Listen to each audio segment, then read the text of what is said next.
नमस्कार, आपका स्वागत है मेरे YouTube channel spread happiness and smiles पर। आज आप सुनेंगे एक पौराणिक गाथा श्री कृष्ण और राधा के प्रेम की। क्यों पिया श्री कृष्ण ने राधा के पैरों का चरणामृत? चरणामृत से संबंधित एक पौराणिक गाथा काफी प्रसिद्ध है, जो हमें श्री कृष्ण एवं राधा जी के अटूट प्रेम की याद दिलाती है। कहते हैं कि एक बार नंदलाल काफी बीमार पड़ गए। कोई दवा या जड़ी बूटी उन पर बेअसर साबित हो रही थी।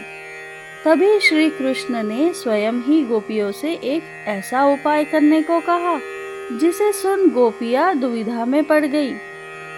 दरअसल श्री कृष्ण ने गोपियों से उन्हें चरणामृत पिलाने को कहा। उनका मानना था कि उनके परम भक्त या फिर जो उनसे अति प्रेम करता है तथा उनकी चिंता करता है, यदि उसके पाँव को धोने के लिए इस्तेमाल हुए जल को वे ग्रहण कर ले तो वे निश्चित ही ठीक हो जाएंगे। लेकिन दूसरी ओर गोपियां और भी चिंता में पड़ गई। श्री कृष्ण उन सभी गोपियों के लिए बेहद महत्वपूर्ण थे। वे सभी उनकी परम भक्त थी, लेकिन उन्हें इस उपाय के निष्फल होने की चिंता सता रही थी।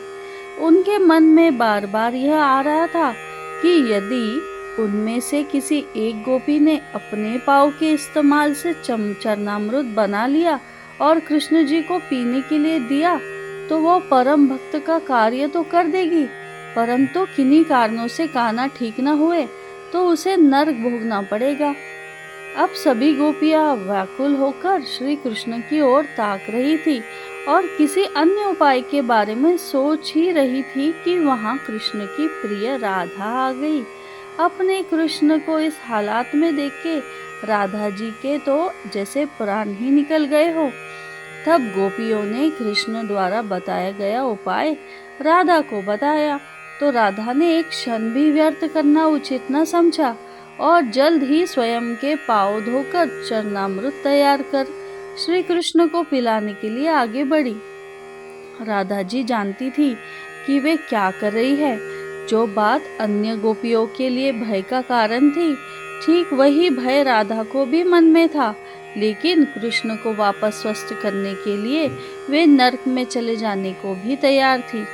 आखिरकार कान्हा जी ने चरणामृत ग्रहण किया और देखते ही देखते वे ठीक हो गए, क्योंकि वह राधा जी ही थी जिनके प्यार एवं सच्ची निष्ठा के से कृष्ण जी तुरंत स्वस्थ हो गए।